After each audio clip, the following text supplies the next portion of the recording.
Ito, huwag mo tipirin sa Brazilian ang client kalaki kasi nga 'di ba nagbabayad naman sila ng tama kaya kailangan nating ibigay din sa kanila yung tamang services.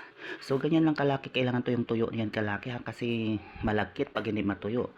Ayan na nga siya kalaki, o 'di ba? Napakaganda ang resulta, may volume na at may nilagyan ko yung curtain bangs ng kanyang buhok para tingnan naman naman kalaki, 'di ba? Napakaganda at makintab at saka pantay na pantay yung kulay. Yan yung 019 with 9% kalaki. O, di ba? Napakaganda nga. Ako lang yung ngarag dyan kalaki kasi buong maghapon talaga ako nagupit at saka may nilalagay muna ako sa mukha ko ngayon kalaki kasi nga di ba na marami na akong pekas. So kailangan na talaga natin magpaganda ulit at balik alindog. Charot.